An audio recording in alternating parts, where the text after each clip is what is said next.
Hey, interrupters. Welcome back to the Pie Show with Jess and Amy. Today, we're going to be talking with Ron and Kate McKnight about partnerships. We particularly liked them because they are married, and that has its own things to navigate.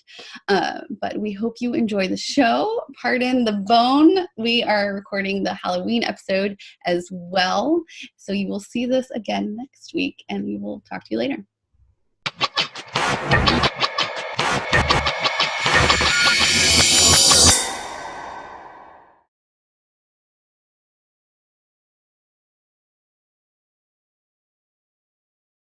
We are here with Ron and Kate McKnight.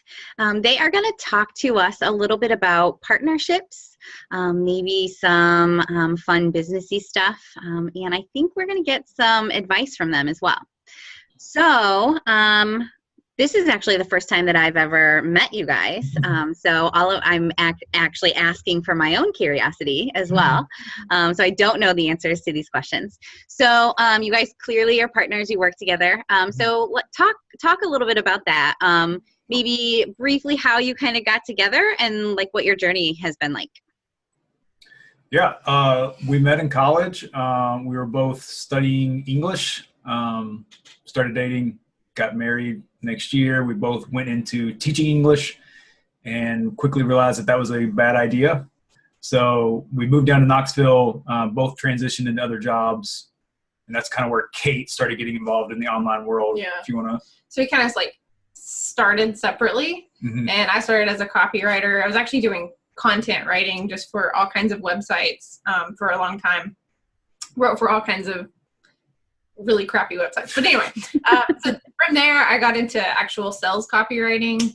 And by that time, I was actually making decent money at home in my PJs while Ron was working like in a steel factory, manufacturing fitness equipment. So he's like up and out the door while it's still dark outside. He comes home and it's already dark.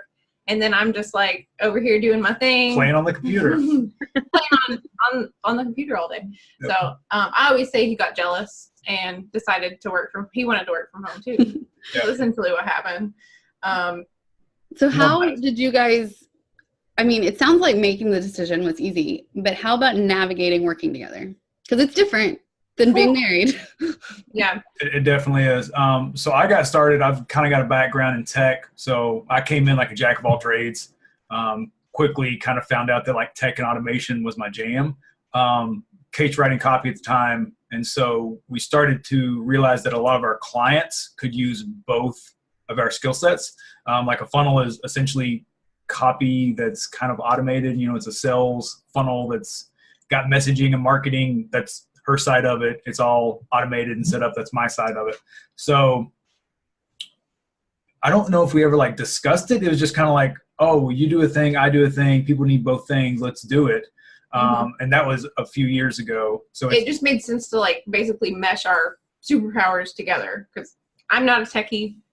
I'm like the creative all over the place one. He's kind of my project manager.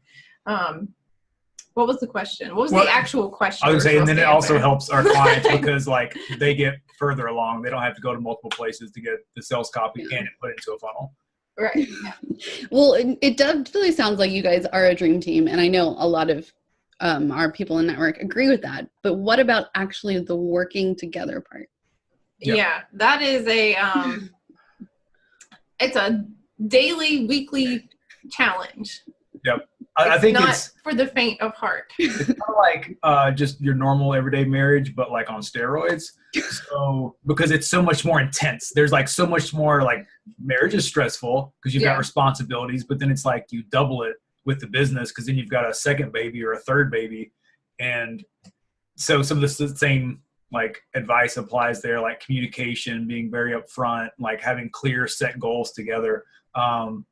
We'll go like a long time and we're on the same page and everything's awesome. And then when we realize that things are like grindy or something's off, then we both need to reevaluate because I'm going towards something and she's going towards something else. And they've like slowly drifted apart. And that's why it's getting so hard.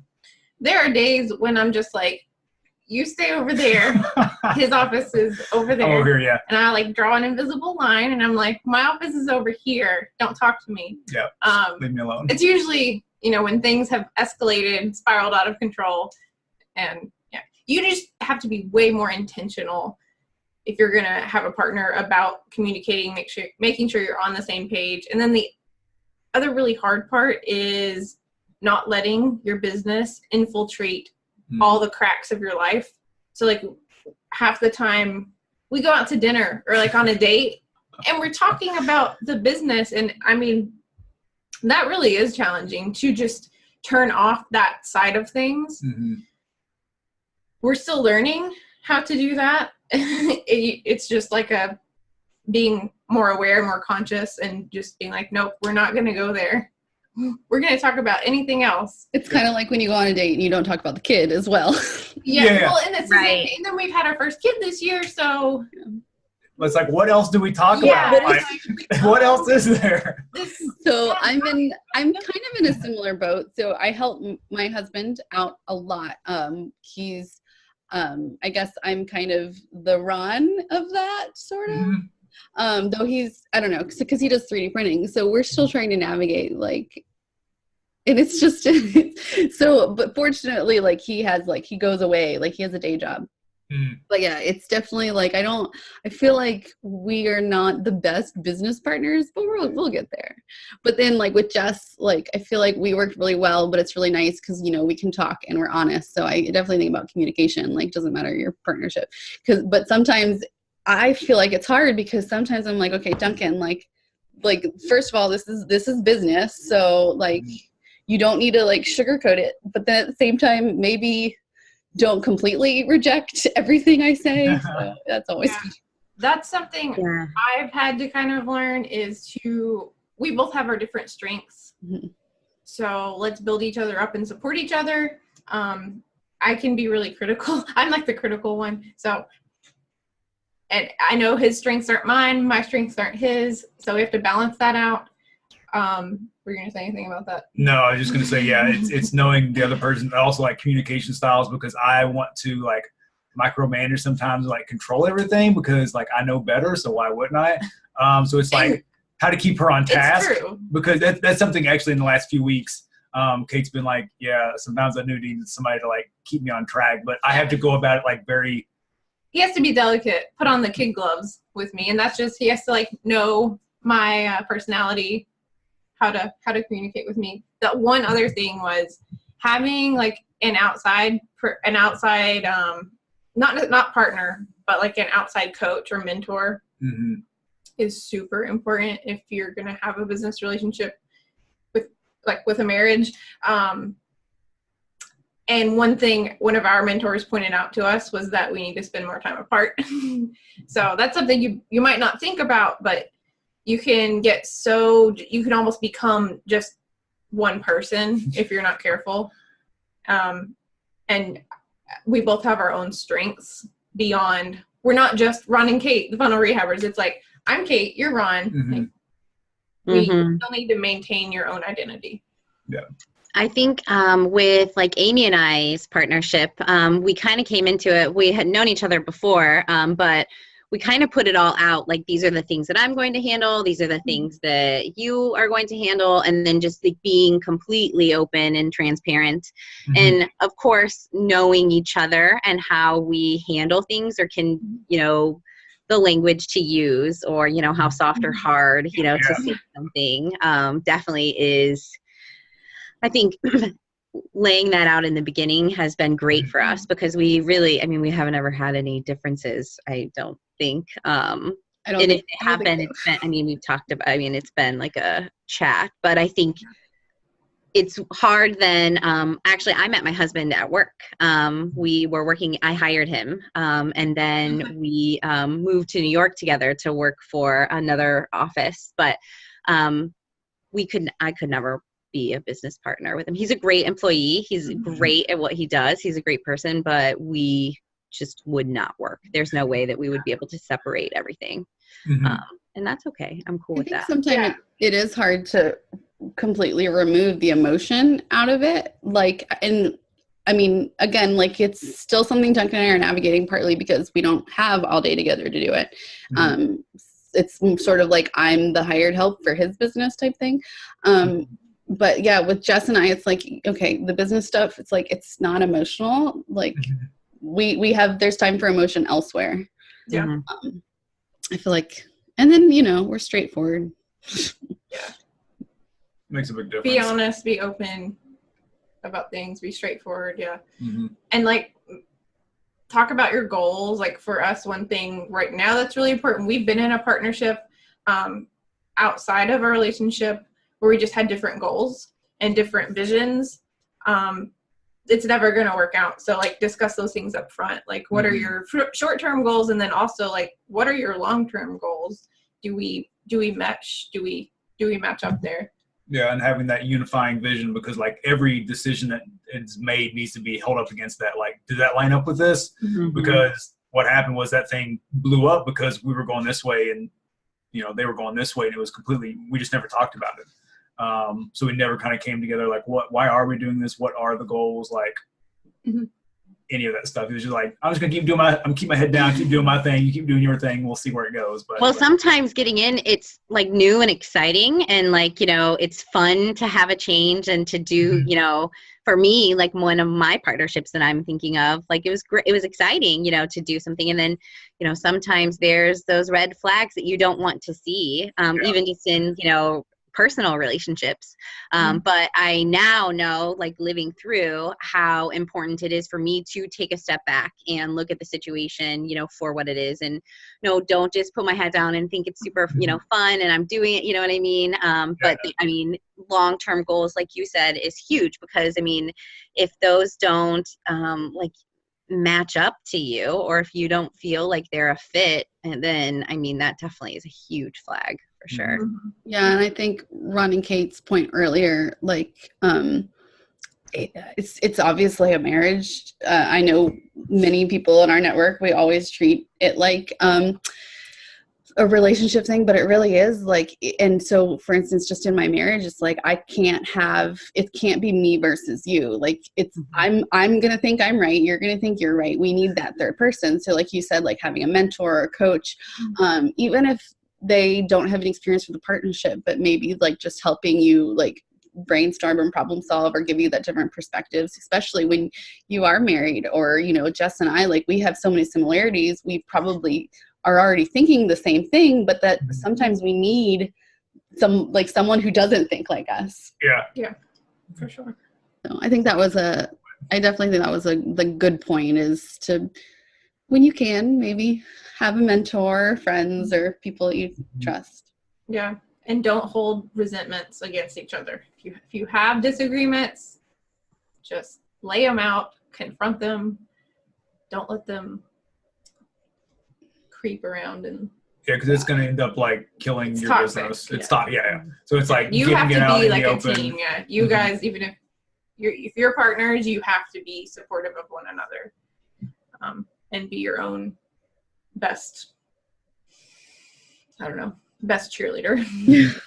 So we've all had maybe some different partnerships outside of current ones. So is there any maybe red flags that we've all identified about going into partnerships or evaluating them?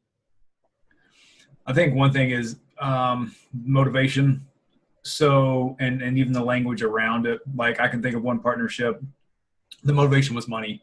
It was always money. We had done like over a few years, several projects together. And that was always like the reason we got together was we're going to make all this money. It's going to be so great. Like the motivation was always just bigger and better and more. It wasn't freedom, flexibility. Like for us, it's freedom to travel. It's freedom to, spend half of our day with Ellie, to be able to have the flexibility to take a 3-day weekend or go in the middle of the week and go to the park because it's nice. Like that's us. So if the motivations for why you have a business, why you're trying to build this big thing, even like what you're going to do with the money, like Kate and I, being totally transparent, super frugal, like most of our money we do not spend on us. It's saving up for Ellie and then trying to invest it back into the community, to our church, like doing things that are beyond us because we're pretty simple at the end of the day. I wrote it in my journal the other day. I can't remember. It was like our idea of rich is like buying appetizers and Saturday mornings at the farmer's market. Like pretty simple stuff at the end of the day. But yeah, to make that really long thing a little bit shorter, motivations for why you're building the thing you want, because eventually that's going to come up and like you're going to have to part ways because it's not going to end up working different out values. eventually. I love that. I love that. Again, it goes back to like any serious relationship. It's like you can be together for all the wrong reasons, but it's the goals that are, like if your goals aren't aligned, then it's everything else is out of whack. So I like that reminder of, okay, why are we all in this? And like, because probably if money's the only factor and something's going wrong, it's just like going to break down. Well, then it's easy to like cut corners and like not provide a great service because none of that matters. It's only the bottom line. So it's like it places all the importance on that dollar amount rather than all the other things that's actually like supporting the business itself. Yeah, and like you said, Amy, there's no like emotional reason to really push through the slumps or the hard times. It's like, I'm out. Peace. Yeah. Have fun with that. Jess, anything you want to add? No, I mean, for me, it's like language, or like I would get sometimes red flags that I wouldn't see as red by like little jokes that people make that don't align with me or that are completely against my personal beliefs or belief system or how I feel about things. Yeah. And I mean, I'm a pretty lax kind of chill person. So, I mean, there are only certain things that I can't get behind. But even like passing those off is just, he's just joking. Like it's not a big deal. And it's not okay ever to allow yourself to feel out of line if it doesn't feel good inside, no matter if it's a joke or not.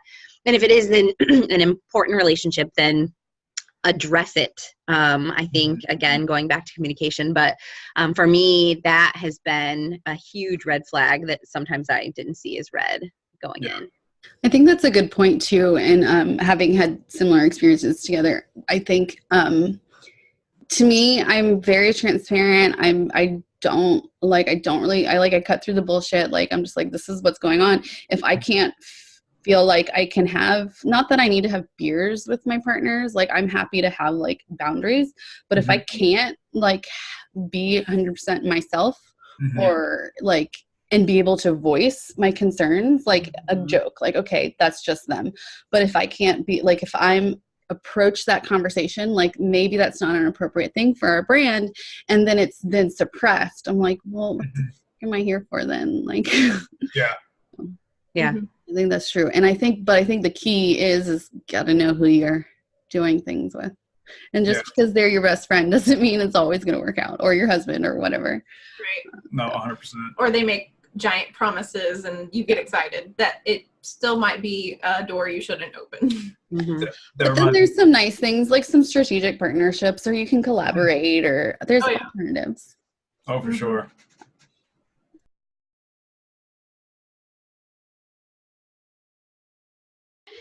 Thank you so much for watching our episode with Ron and Kate. They are amazing and have awesome advice. Stay tuned next week. We are having a Halloween episode with Jerry Cooper. Have a great week.